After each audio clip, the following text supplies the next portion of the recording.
Seigneur, révèle-toi. Est-ce que tu peux commencer à dire, Seigneur, révèle-toi.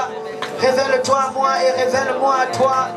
Révèle-moi à... La conférence internationale La Chaleur d'Abishag est un cadre donc, de réflexion et d'enseignement pour les femmes leaders et les épouses de leaders ou bien les aspirantes au leadership. Et vous savez que toutes les femmes gèrent forcément quelque chose. Quand elles ne gèrent pas au niveau du travail, elles gèrent au niveau de la famille. Gérer la famille, gérer les enfants.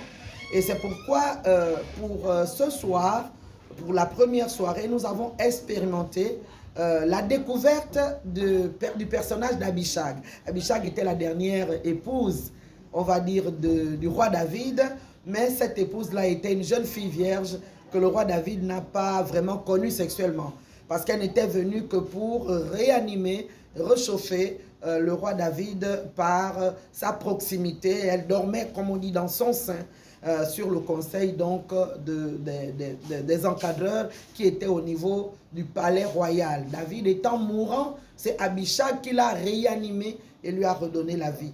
Cette deuxième édition, elle est au-delà des attentes en fait.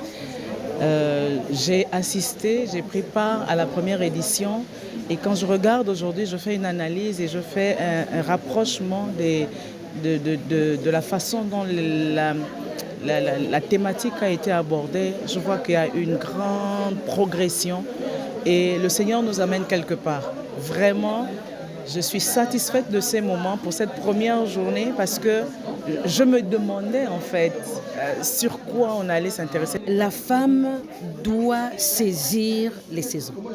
Elle doit comprendre les saisons. Et il y a un transfert de pouvoir qui se fait lorsque la femme sait où elle va. D'accord? Ça, c'est le premier point.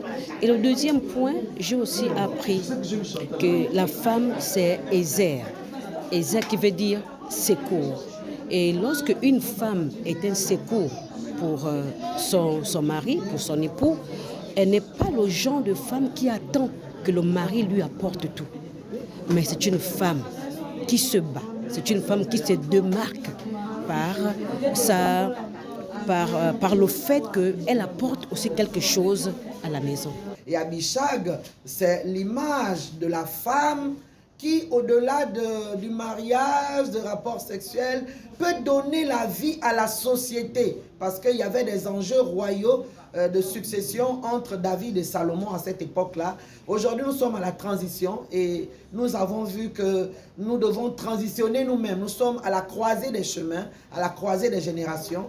Le 21e siècle, un quart de siècle déjà passé, nous sommes en 2026. Il faut que les générations actuelles comprennent en quel temps nous sommes et comment transitionner des anciennes manières de penser à un mindset plus élevé, et notamment dans la création des entreprises, le fait que les femmes fassent de l'argent en créant des entreprises à partir donc cette année, nous avons choisi les domaines alimentaires, les domaines de l'alimentation, puisque ce sont les femmes qui font à manger tous les jours dans les maisons.